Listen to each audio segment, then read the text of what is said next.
On Sex Positive Me, we explore all aspects of sex and relationships, ranging from fetishes and BDSM to ethical non-monogamy and LGBTQ issues. Sex Positive Me destigmatizes sexual practices and relationships while reconciling reality with myth and misconceptions.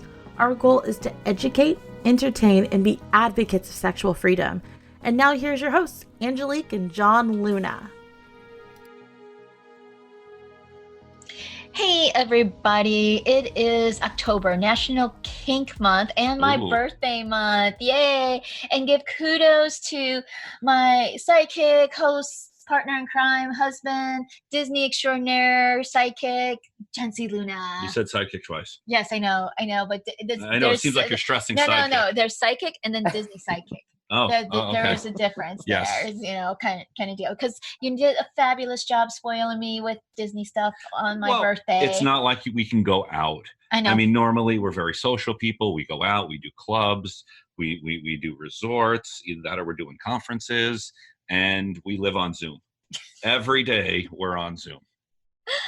I know, I only turned 45 once, so I'm definitely, trying to work that 45 curse out. So let's see if it's off to a good beginning. So, well, the plan is COVID's done and next birthday's in Paris, we think.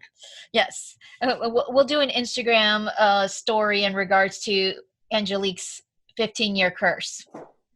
So, but we like to welcome our guest today, Miss Heather C. Montgomery, founder and CEO of the sex positive social platform PleazeMe, created the entertaining and informative site as a means to open to the conversation to healthy sex, sexuality, and especially for women. And I was like, yay, welcome, Heather. Oh, thank you guys. It's such an honor to be here with you. And I was just thinking, Angelique, we're the same age. I'm a little older than you, I'm going to admit. 1 year I just left 45 and entered 46. So enjoy 45. It was a super fun year. I have to say 40s has been a fun year, period. It's just, you've learned so much from your 20s and your 30s. That 40s is the beginning of the fuck it, I'm going to do whatever it is to be happy and pleasurable. And I think that's leading into how the concept of PleazeMe was born. Yeah, absolutely. I think I was right about 40 when I started taking the dream that I had seriously, which, I was probably about the most sexually repressed person that I know at the age of 36, right?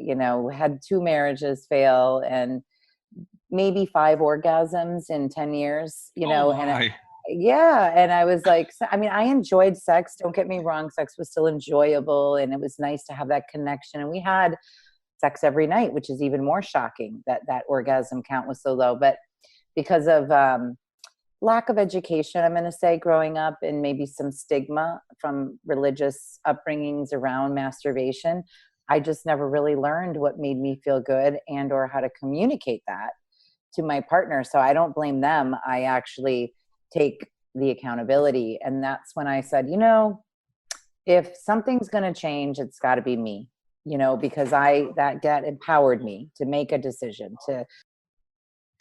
to learn and to grow. So at any rate, I'm sorry, we're at home with the kids and, it's still COVID-19 here. So we have a little background noise. But yeah, I was able to embrace even just getting started with masturbation and buying a sex toy. It wasn't exactly the most comfortable experience. And I think that night I came home with a big blue dildo and went to bed and thought there has to be a better way to learn, to have access to tools and to ask questions. And so I started looking for that online and it wasn't there. And I thought, I really would like a little anonymity while I explore, because I didn't always feel comfortable asking a friend, or even my partner. I didn't want to hurt their feelings. So yeah, that's what happened. I was like, it's time to focus on my pleasure, figure out what's going to make me feel good. I think I had read 50 Shades of Grey and I was like, that's exciting, but how do you get started? And so there was a lot there, but 40, you were right. It was like, fuck it. I'm not getting any younger, like, what do I think it's going to be? If I don't change anything, I'm going to just keep getting unsatisfactory sex. And that didn't seem like the life I wanted. Yeah.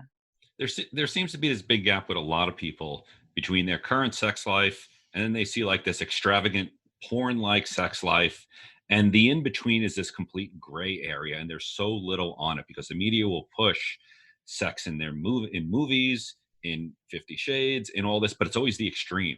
It's always the way out there that it's like a dream that most people go, no one actually does this. And there's nothing in the middle that says, there is a path and you can go as far as, or not as far as you want. Well, always remember, like even growing up watching soap operas, The Days of Our Lives, One Life to Live, you just see them in this impassionate embrace kiss. And next thing you know, scene, they're in the bed and you don't see anything in between. Nothing it's in like, between. How did that all happen? Exactly. Young and the Restless. That was one of the ones. Yep. My mom had Days of Our Lives, and Days I watched of that Our way too Lives. much on days when I was homesick from school. For sure. Yeah, it's so true. I think that's another part of sexuality. The lack of communication education leaves us dependent upon that media, right? And if it isn't the soap operas or the porns or even the rated R movies, then it's the music videos, right? And none of it is really, I don't know, focusing on real life, right? No. It's all sensationalized, and look at me with the bottles of Cristal and the naked women and it's just not real life. So I think people end up having a slightly skewed perception of themselves. I'm boring. My life doesn't have anything like that. Maybe I'm just the only one out here living this sex life that doesn't live up to my dreams. But I think there's quite a few people that if they were to be really honest would say, yeah, I'd like to learn some new tricks. I'd like to share some of my fantasies. I'd like to just talk about what makes me feel good, right? And ask you that's another thing I think for me. It's like, I want the man to also tell me, am I doing a good job with oral? Like, do you want it faster? Do you want it slower? Do you want it harder? Do you want it more frequently? I mean, what do you want a finger up your butthole? I mean, I don't know. Like, I would like some feedback. And I feel a lot of the times too, even though men have had more freedom with their sexuality, I think they get a little nervous giving direction, like even sharing what they want. And so that's been really liberating, is learning how to bridge that communication gap and not feel so weird doing it, right? Or so insecure doing it. I definitely think there's a huge misconception, and I'm just going to speak for the US here, that your sexual activity and preferences has something to do with the type of person you are, which breeds this type of, oh my God, you're into that, therefore you're a bad person. Bullshit. Exactly. Which so many people base their lives on. Mm-hmm. And or you're worried about what people think, and if you really knew how little time they spend thinking about you, you wouldn't care. Like, you have this perception that everybody's sitting around going, oh my God, Heather did this or Heather did that. And really they're like, I was thinking about the colors of the shoes I wanted to buy tomorrow. Like, they just, they're not. We make this whole thing up in our mind about how judged we are or what people are going to think. And they just, a lot of the times, don't even think about us. But we're caught up in that, to your point, worrying about the perception also. Well, yeah, we are definitely too worried about how we look, what are we doing? And again, what media breeds is the people that are doing and I'll turn the terms, the sexually liberated stuff, always look gorgeous, at least in the media, which again makes the concept that you need to look that way to enjoy that. And that is, again, such BS. Everyone can enjoy sex. Absolutely. When we first started the journey of PleazeMe, I like I said, most sexually repressed. I was like, sex sells. So we need hot men and women that are buff and all these beautiful. And so we created all these videos thinking, oh, that everybody's going to love this. And what we got was, you're not body inclusive enough. You're not diverse enough. You're not. And I was like, wow, the world is a lot more enlightened than I thought they were. This is great. It gives us the opportunity to go back in and fix it, and so we did. And we, having not been in this industry and not learning and growing as we built over the last 2 years, that what is PleazeMe has taught me so much. And I'm so grateful that I took the step in the direction of my own sexual wellness and happiness, have that courage to move past the judgment, to move past the worry about what people are going to think, and to just say, what do I think? What do I want? What do I care about? And then be willing to listen and learn open-mindedly, without judgment, and just as specifically of myself, that judgment, I think we judge ourselves even more than other people judge us. And so, of course, we're always much harder on ourselves than anybody else, and especially women who are mothers and trying to balance the career and relationships. And it is one of those. It's like, okay, back off. Let's get rid of the shame. Let's get rid of the guilt. So that way you're human. You're okay to do all these things and whatever that is, and have your own identity versus, oh, that's Michelle's mom. Oh, that's Michelle's dad. No, we have a name. Exactly. I have 2 boys. I'm right there with you, spent a lot of time as a single mom. So yeah, it's real. And I think that's why, for me, it's so ironic, because I built the site because I wanted a way to explore my sexuality with some anonymity, right? And in order to have this tool be available for everyone, I've had to lose my anonymity. I mean, you know what I mean? Like, it's just, It's very ironic, right? But thank God I had the tool for the 2 years, because now I'm very able to better share certain experiences because I know how I feel about them. But when you're first trying something, out, you're like, well, I'm curious, but that doesn't mean I'm ready to endorse it, right? I don't know if I like it. I don't know if I don't like it. I don't know how to explain it. You know what I mean? I don't know. So there is that need to have some time to come to your own conclusions about your pleasure map. I call it a pleasure map. Mm-hmm. Like, what are my hard limits? I love BDSM. When I first started to explore it, and I saw the 6-point contract that you go through, the 6 questions, and, what's your hard limits? What's your soft limits? Are you healthy? Are, all the different things that those 6 questions, so that you create an agreement for consent. I was like, why aren't we doing this with every sexual encounter that we have? Why do we wait? And aftercare. That's what I'm saying. The aftercare. Yeah, I missed a few, but you get the idea. It's such a beautiful communication, mm-hmm. and a setting of expectations for both partners to feel comfortable. Now we have a container, for this interaction. And I'm like, why aren't we doing this every day with every type of sexual interaction? It's funny because we don't recruit, but we've helped people explore the BDSM community. And the always surprise is a community that on the surface looks violent and dark is so hugely based on consent and communication. 100%. 100%. I was shocked. And as a matter of fact, I was having this conversation with a gentleman who's been in BDSM and was talking about lifestyle, meaning open lifestyle, open relationship, swinging. And he was like, I'm not as fond of the swinging community because I find there's not enough consent at swinger parties. And he's so used to such strict consent with BDSM that to him, that looks just too loose, right? Where the puppy piles and people jumping in and touching without even having a communication. For him, it just, I'm not saying it's right or wrong.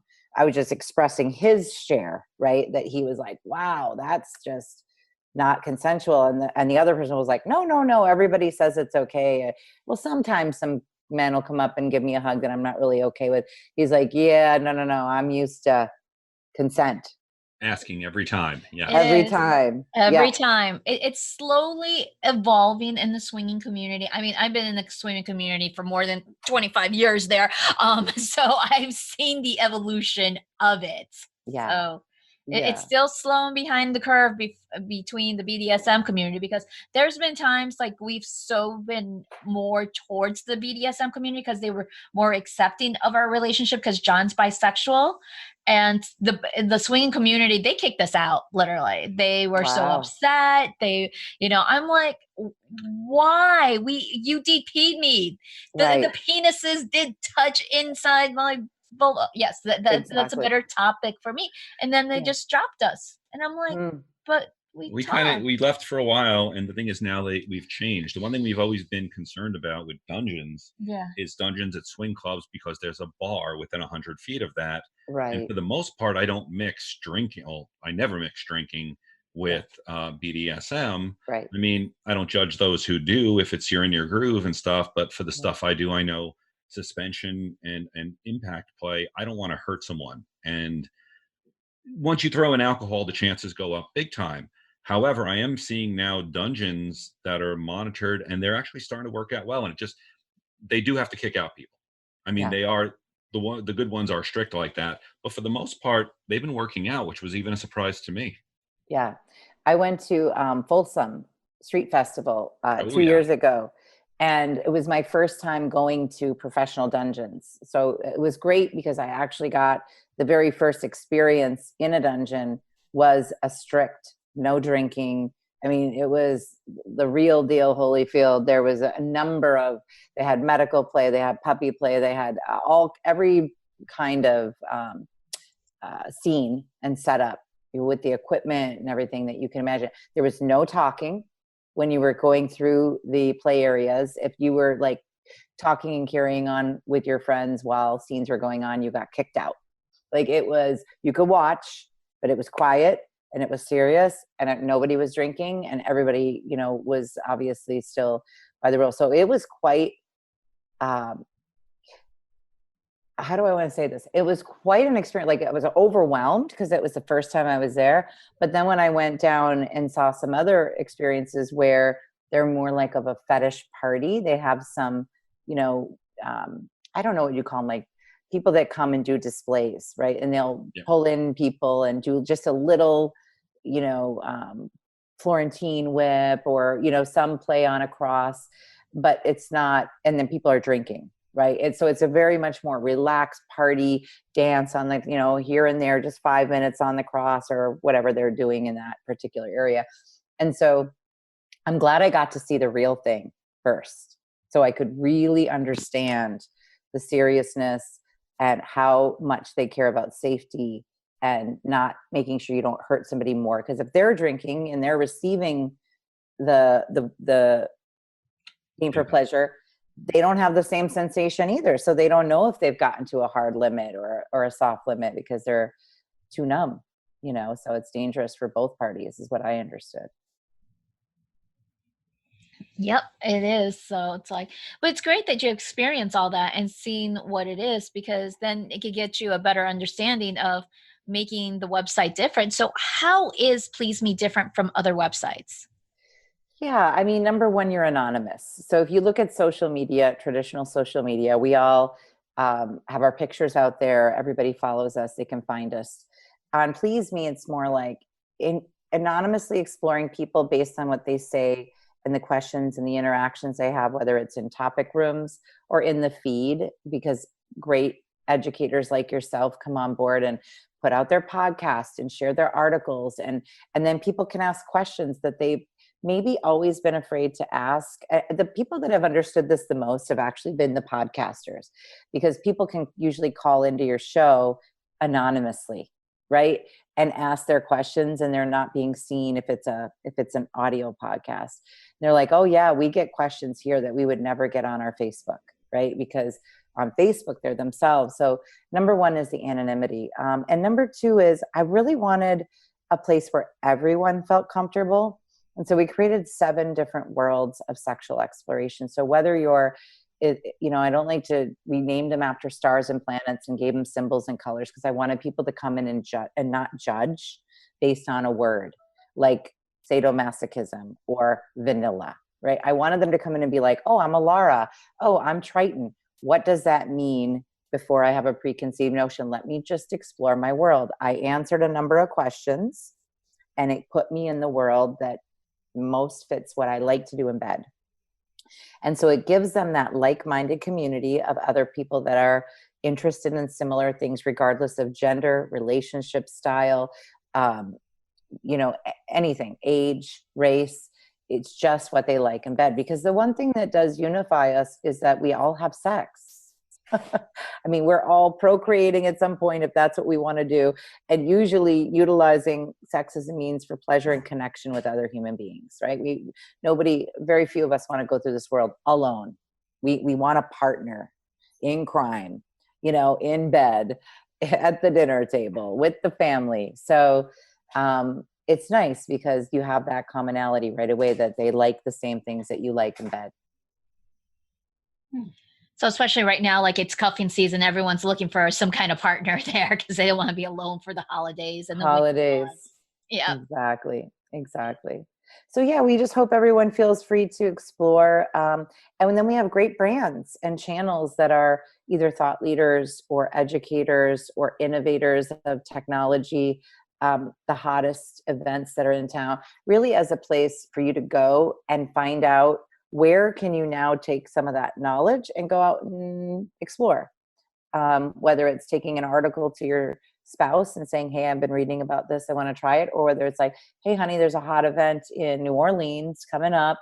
They do it every year. Naughty New Orleans. I think it sounds like fun. Let's go. Right.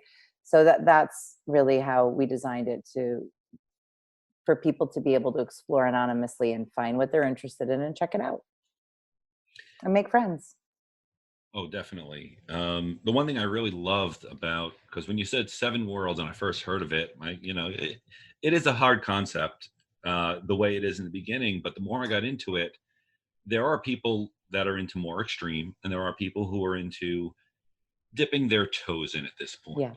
And I know, even, and we're going back many years, when I first started, my first time at a dungeon, I came on the wrong night. It was not 101 night.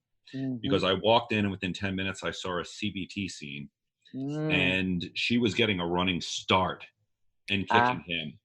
And I lasted about 2 minutes and went, this isn't for me, and walked out. Exactly. I thought it was the cutting scene. Oh, there was also that one going on too. It wasn't that it was cutting. It was the blood. No. It was on the top of someone's foot. They were cutting a design in. And that's just one of the places that makes me, I kind of cringe like that. And the idea of even going to a dentist. I don't like anyone touching my teeth. Yeah. And for those that don't know, CBT is cock and ball torture. Not to be confused with cognitive behavior therapy, like myself at class. Yeah. So she was getting a running kick at the balls. Yeah. But when you first start, you want to start at a certain level, and you may know that it exists, but you don't need to see that in that graphic nature.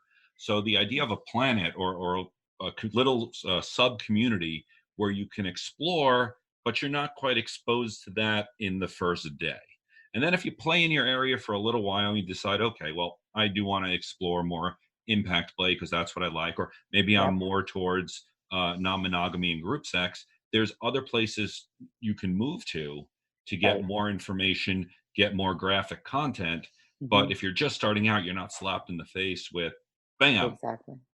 Yeah. And that was the one thing for me that was important too, because I was like, there's certain things I don't want to see sexually. To your point, it was the being kicked in the balls with a running start. For me, it was, I don't want to see daddy little girl porn. I don't want to, or whatever that is, stepdaughter, stepdad. There's certain things I was like, that will turn me off. I'm wanting to get excited. I want to see what I want to see. And I realized everybody is so unique, right? How do we make it a place where everybody could come? Because they had FetLife, and I was actually interested in exploring some fetish and some BDSM, but I didn't feel comfortable jumping right in. I was like, no, that's scary. That site seems scary to me, even though I want to learn. So I never ended up going. I mean, I logged in and I logged right back out, and I was like, nope. And so in PleazeMe, you have your color around your avatar. So when you do go visit another world that might be a little more extreme, to your point, the members of that world see, oh, this is a newling coming into research, and they can help guide more appropriately also. So I felt like that was really cool, that you could identify each other and like, oh, they're visiting from Zeta. And the more you're on the site, the more you know what that means. And what would be really interesting is to see somebody from Alara showing up in Triton. Wow, that's that jump you talked about, from nothing to all the way at the other end of the, somebody might say, I think you're lost. you might want to go back to Janus or Zeta and try that first, to get a little more. But yeah, it's definitely interesting. And people feel that way that you said too. They're like, wow, this is so cool. I never thought about it. But especially in BDSM, you get, or fetish, especially, they kind of like to lump all that in together. Kink, fetish, BDSM, it's all one big ball. Where in reality, if you're a furry, which is a fetish, for those people that don't know, they like to wear furry costumes of animals, right? Or if you're a pony, you're into pony play, that's very specific, right? It's very specific. Or if you're just like a foot worshiper or into foot fetish, you may never ever pick up a paddle or be paddled, or, you're just a foot worshiper, And so I think that it helps for people to be able to learn and explore in a more gradual manner. And the fact that you broke it down to just 7 worlds, because in my head, I'm going through all the other ones out there, from, like you said, to daddy, daughter, to mommy, little, to all the facets of fetish and BDSM, puppy play here. But there's so much out there. And the thing is, there's even more. The longer I spend in this community and on the podcast researching more, the more I keep doing, I never thought about that, because someone comes up with something new that doesn't fit into any current category. Which falls under our category of there's more than 31 flavors of sex and relationship. That is our little tagline. Hope we don't get sued. You know what's so funny? When we were looking at names for PleazeMe, I almost named them after ice cream. Because you and I are the same age, so clearly we grew up in the same environment. Because I was like, the 31 flavors of sex, how could we? And then it was difficult because a lot of the flavors of ice cream sound very feminine. Yeah. And so I was like, it doesn't sound gender neutral. So we ended up going with worlds and planets. But I'm right with you on the flavors. Well, to work with the and again, I say the term vanilla, but the ones just starting out, those who are curious. After doing the podcast for a while, what we realized, me being Italian and her being Mexican, everything we talk relates to food. So the relationship between sex and food, they're the two ways to anyone's heart. Yep. Eat them and fuck them. That's what they say. Exactly. We say PSM, post-sex munchies. Yeah. I love that. That's so great. Yeah. All right. We're just going to take a quick little commercial break and thank our sponsor for keeping us alive. Yay, sponsors. Yeah. Hey, John, I want to get a new toy. Okay, so let's go to Fair Villa. But I don't want to waste time trying to find out what goes with what. Well, there's Fairville University, and their staff is very well educated and helpful. Okay, but how about if I just want to go to a party instead? Then go to their website, because on their calendar they list all their events. But I don't want to spend a lot of money. Have you heard of their loyalty program? Oh yeah, that thing on my keychain that makes everyone blush every time they see it. That's the one. Let's go. Well, they have over 5 locations in Central Florida. Which one do you want to go to? Fair Villa. For pleasure, fun, and fantasy. Okay. And we're back having a fun conversation with Heather from PleazeMe. Hello. So one of the things we started chatting with, and I know it's a problem for us, and I'm sure it's been a problem for you, is the lack of exposure, funding for sex toys, sex education, and the fact that we are definitely the black sheep, bad stepchild of the business industry. For sure. The wolf. I always joke with people. They say, I'm the black sheep of the family. I go, you're not a sheep. That's why they didn't like you. You're a wolf. Oh, I like that. I like that better. Yes. Yeah. But he always gets a bad rep too. Yeah. Besides that, black sheep, that's just too racial. Yeah. So the wolf, we'll give the wolf the problem. But at any rate, yes, no, we are, You know, it's so interesting. I do feel like we are like a wolf, because it is always sex that gets tech to the next, like phase. Like they try it out. If it's tech, it's already been sex tech. That's how I feel about it, because from porn to this to that, I mean, we have been advancing the technology world, virtual reality, robots. It's always about sex, right? And so we're really the leaders, and the redheaded stepchild is the way we used to call it growing up when you got treated badly. Poor redheads. But yes, it's very true that the same reasons that you spoke about with the judgment, investors feel the exact same way. Like, oh, I can't tell my more conservative people that I'm actually also invested in a company that talks about sex. I have one investor that is completely private, meaning he does not want his name on they call it a cap table. He doesn't want me introducing or letting other investors know that he's part of our investment group, because he had very conservative other investments, like in banking and in hospitals and in medical. And he was like, I don't want it to hurt my other investments. And I'm like, okay, no problem. We'll take it. We'll leave your anonymity as it is. I understand that too. I wanted my anonymity, but it's unfortunate that they would even have to say that in the first place, right? Like, why are we judging people for investing in sexual wellness and women's and men's sexual health, right? And pleasure. There's nothing wrong with pleasure. We don't need to be embarrassed by pleasure. We are all seeking it. Let's be clear. In one form or another. Not have sex, cast the first stone, So he or she, I don't mean to be sexist. So yeah, I think there's a huge problem in a number of areas, one being getting funding, the other being censorship. And so that's gotten out of control. And forget about cancer culture.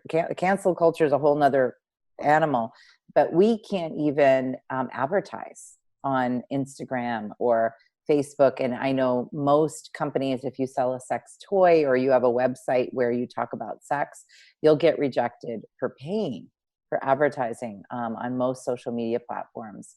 And then the keywords get repressed and accounts get shut down for violating terms and conditions. Meanwhile, Playboy's channel or some of the other larger companies out there seem to be able to violate those terms all the time. So where is the, continuity of rules? Why do some people get censored and others don't? The big tech companies, who are all owned by men, seem to get to make all those decisions in a very patriarchal way. For years, we've been able to advertise Viagra, but don't talk about a women's pleasure, or you will get shut down. And why is that? So there's a lot of challenges that we face. I mean, just women in funding too, if you throw on top of it that I'm a female founder, we get less than 4% of all venture capital out there. And that's in regular industries. Imagine the sex tech industry on top of it. So I don't even know what the minuscule percentage would be there. We've been very blessed to find amazing angel investors and have raised $2.3 million, which is quite a bit. Thank you. And I thank our investors and our amazing team and all the brands who support us. But it's still, not enough. Meaning, when you have a large mission and you want to help people all over the world. So we've also launched a crowdfunding campaign, which will allow, it's on I Fund Women, because we feel like women want to support other women, not that men can't support us too, or non-binary folks can't support us too there, but it's a platform specifically designed for women-owned businesses to get support from other women who want to support other women-owned businesses. And then we gave away cool packages so that people that donate, whether it's $11 or $22 or $5, you can really donate any amount that you want. But we put some cool packages together. So they get t-shirts and VIP and points on the platform and a download of a song and badges on their profile and a shout out on our social media if they want it, So yeah, that's another way people can support us and share the mission by inviting someone else to support us and to learn about the platform. Because just every new member supports us because it supports our channels. Every time a new member comes on board, we introduce them to great companies and brands and thought leaders and events in the space. And that really feeds our ecosystem, right? For our industry. So, another way to support us is just sign up for your own free membership and check out your own sexuality, improve your life, share your stories. I think a lot of times people feel alone, right? When you feel like you're the only one who's ever experienced something, it's like, is there something wrong with me? Am I bad?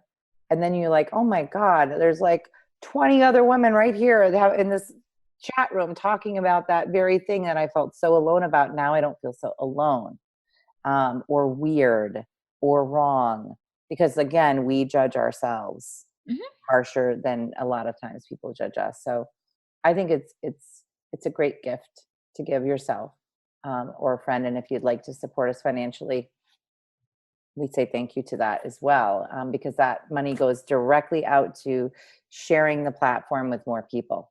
We're at a point now where we've built it. We do have a tech team that continues, and we're going to have more cool features and better things for channels to promote themselves. But we also, probably like 65% of all the capital that we have now, we spend to share the mission, bring in more members so that the community can grow, so that the brands can interact with the people that are desperately looking for this type of support in their lives, with that anonymity. So that's what we do. And that's how we get around some of the restrictions that are in place and some of the difficulties in funding. Well, I know 2.3 million, it sounds like a lot, but it's not. Coming from the tech industry and being an entrepreneur, that can go faster than people imagine, especially building something to scale. Right. And I know obviously you're going to scale. You're building, and I hate to reference them, but it is a sexual Facebook. Yeah. It is a Facebook where you can be anonymous. Do you even charge? It's free. So it's free for your membership with your world, right? So you take the analysis and you go into the world that matches your sexuality. If you want a VIP membership, which allows you to travel to all the worlds, then it's $2.50 per month is the VIP membership. We wanted to make it like very affordable. And then you also get a private photo vault, so that if you do decide you'd like to share you've met somebody through the worlds and you guys are having a great old time in the virtual format, but you're like, hey, I'd like to spice up our chat with a picture of my boobs, for example. They can request access to your private photo vault. You can grant it, and then you can share imagery, which has strict guidelines though, because we want to make sure there's no revenge porn, no child pornography, no sex trafficking. So it has to be a picture of you and only you, or if there's anybody else, the picture, their faces or identifying marks need to be kind of blocked out, Because every other platform you sign up for, it's what's your name? Upload a picture. Yeah. We're so visual, and there's so much more to us than a glamour shot. Yeah, that too. And where everybody's swiping now, right? Everything is a swipe left, swipe right world. And I was watching my son, he's 21, and God bless him, he's so sweet. And he's doing this on, I'm like, is that Tinder? It had been so long since I had seen it. And he's like, yeah. And I'm like, well, we're in Minnesota. What are you doing? He's like, I just do hot or not. All he does all day is just hot or not. Like, it's just his fun way of killing time. And if somebody contacts him, he's like, well, that's maybe something to do, but he's not even planning on going on a date. He's just hot or nodding. I'm like, do you even read the profiles? And he's like, no, I don't. I'm just, cause I'm like sitting next to him, I'm watching this go so fast. I'm thinking these children are so fast. And I'm like, it's wonderful to have your senses, be intrigued by the looks of someone, but you're going to spend, if you're going to look for a relationship, right? Not a one night stand, you're going to spend a very large amount of time with this person. What are they like? What are they interested in? What is your sexual compatibility? Like, what I love about PleazeMe is that only 2 of the senses are engaged, right? You don't get to see the person. You don't get to smell the person. You don't get to hear the person. You actually have to listen to what they write, see what their personality is based on the gifts they choose, like Giphies, like images that you can choose from a approved library, so we know it's not sex trafficking or human or kids or whatever. Yeah. And it really has you connecting with people on a deeper level and fantasizing more. We have lost the art of fantasy. Everything is out in front of your eyeballs. Remember the days when the women wore the bathing suits that were up here and the Marilyn Monroes of the world, where it was not what you saw, it was what you didn't see, the Mata Haris. There's a lot that comes out of having a little bit left to the imagination. And I think, where we differ from Facebook is that we're an imagination center. We're a place for you to explore your fantasies and connect on a real and meaningful level and push away judgment and shame and all of that other stuff for a while and try on some kindness, compassion, love, enjoyment, pleasure. Let's not cancel culture. Let's create culture. That's kind of how we feel about it. Absolutely. We actually preach a lot in our classes. I am notorious for saying, you know what, as children, we had a very vivid imagination. But once we become adults, we forget the imagination. And that's what playtime and sex is all about. Your imagination, your creativity, your curiosity, similar to childlike. And then some people, like, it dawns on them, they're like, oh, I think one of our best examples is explaining swinging. It's like, you have your favorite toy, you're at the playground there. And then here comes your best friend. He wants to play with your toy, but you're just too overprotective. But you know that your best friend cares about you and will take care of your friend, of your toy. Yeah. That's how you look at your partner. It is your Yeah. favorite toy, because John always says I'm his favorite toy. Well, you've always said that too. Yeah. So Well, I never want to break my toy. And right. the BDSM side of it is I do want to hurt. I never want to harm. Right. At the end of the day, she might walk away with a bruise or two. She may sit down tomorrow and go, ow, and get fond memories of the night before. Mm-hmm. But we're never hurting anything. We're never causing any long-term damage at all. Yeah, of course. Of course. And for those people who are like, wow, why would you want to give her a bruise? By the way, people that are in this world, they want a bruise. Right? They're like, what do they call it? Pain sluts. And I hate to use the word slut, but like that's also, it can be a man or a woman. So we're not slut shaming men or women, but they like pain for pleasure. And they like that feeling the next morning of sitting down and remember that from last night. Like it's definitely, we call it pain, but it is pleasure in the person that receives its mind and desire. I think that's important to point out to people because they get the wrong impression.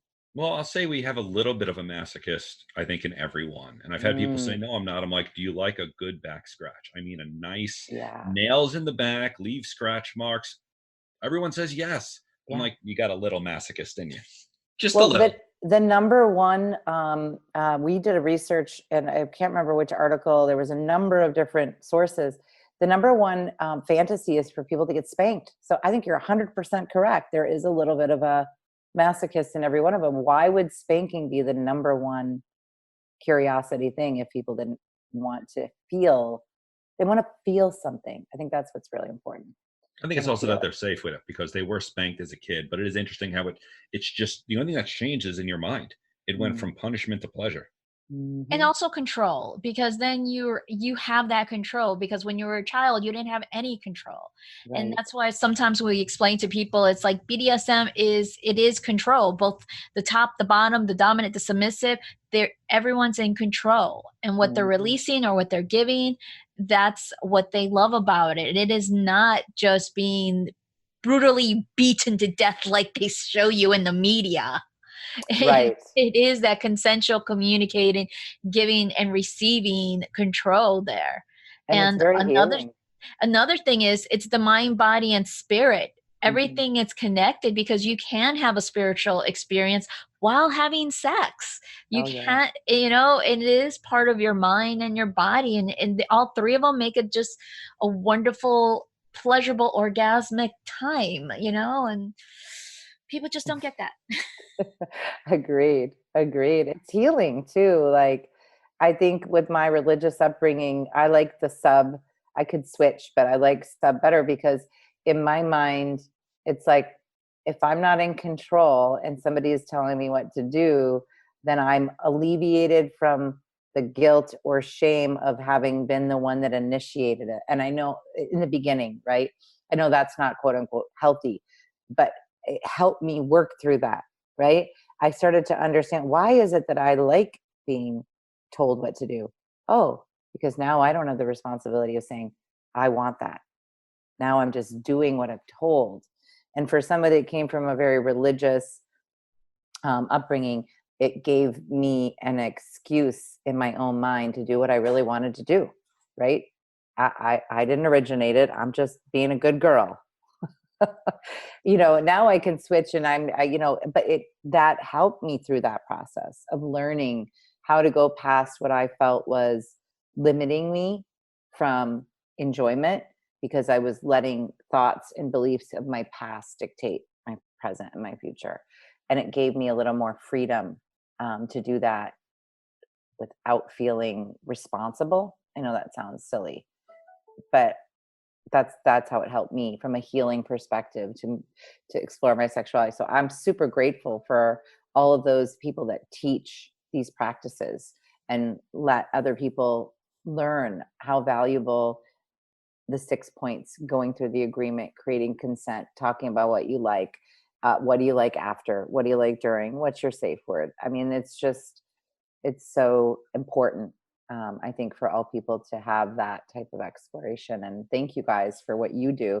You do webinars, right? And workshops with people, teaching them like how to do these things. Yep. And we do offer coaching services too, because it's like they just need to find that one person that they feel approachable to talk about. I know we've gone through a couple that we kind of giggle and laughed afterwards, because if someone asked us, it's like how to give a good blowjob, and I'm like, well, John, you're bisexual, you explain. So it's yeah, who know better than somebody that has the equipment, right? Yeah, it does love doing that. It's like we enjoy that, and they just kind of chuckle and laugh. They're like, okay, well, yeah, that's so approachable, and thank you. And it's like, for sure. Yeah, but you went 12 years of Catholic school, and you're more of a dominant. But no, sometimes you're a switch. But yeah, I have chivalry just beaten into me, which will never go away. But all boys Catholic high school. Yeah. So more testosterone than I ever need to be exposed to. For sure. For sure. Yeah. It's interesting, right? How everybody responds differently to different stimuli, or, when you were talking about our creativity and our imagination, I grew up without a TV. We were born again Christians. So we were like, no Halloween, no Christmas, not that way. No TV. It was called the Idiot Box. And so we made plays and sang musicals, and I would dress my brother up, and we would, be queens and kings one days and dragons and this, we used our imagination every single day, because otherwise we were bored to death, just sitting around, no TV. We were either reading a book or we were making up some dance or show or whatever and entertaining the family. So I think that that art can be re-explored as adults. Like, we had such good touch with it when we were kids, right? And getting back in touch with that sexuality is such a fun place to do that. And we all have those different upbringings that make it like, everybody is funny. Everybody wants me to be a dom. And I'm like, but I want to be a sub.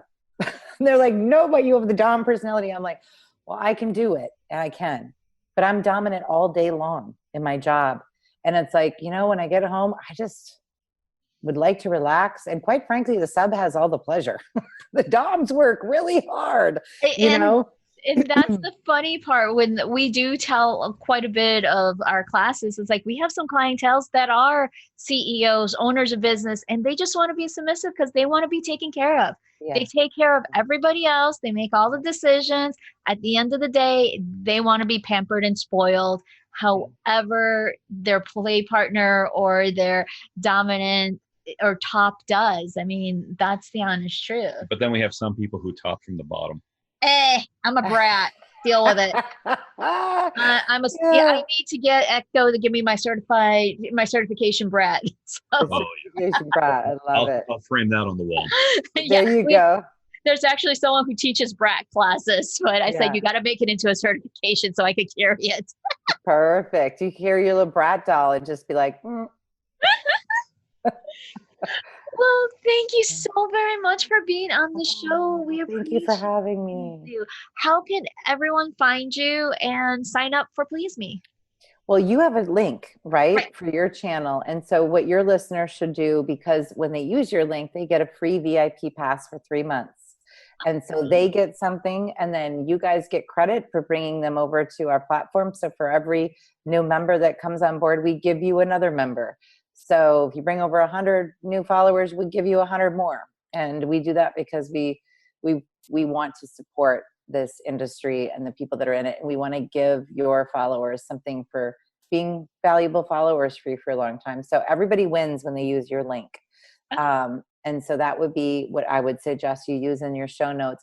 If they want to donate to I Fund Women's campaign, it's ifundwomen.com/projects/PleazeMe. And we are PleazeEme. So it's Please Me with a Z. And that would be amazing. So if you guys want to put that link in the show notes, that would be a great way for the listeners to find us. And just come on board and create your anonymous profile and have some fun and follow your channel, Sex Positive Me, for all your great content that you put out. Because what'll end up happening is that, you know how you can't post your stuff on other social? You can post the more deeper, meaningful content on PleazeMe without having the risk of getting shut down. So you can, let all your followers know, hey, we did a really great fisting demo, but it's only available on PleazeMe, right? So it doesn't get shut down on YouTube or this or that. So it's another place for them to access more content with you and be able to freely talk about sex and sexuality. So that'd be the best. And we'd love to see you there. The more, the merrier. It's a community, so each and every person matters. We want them to get that they matter and that their sexuality matters and that their happiness matters. So come on board and be happy. Increase the world's happiness quotient with us. Absolutely. Well, thank you very much. Thank you. Thank you guys. John, Angelique, you guys are amazing. And we can't wait to see more of your podcasts on PleazeMe. Thank you for listening to Sex Positive Me. If you like our content, please like, subscribe, and review us. You can find us on social media platforms at Sex Positive Me or on our website at sexpositiveme.com. You can also reach me on all social media platforms as Miss Angelique Luna. And you can find me at John C. Luna. And if you liked content like this and want some more, please subscribe to our monthly newsletter. And thanks for listening. Goodbye. Goodbye.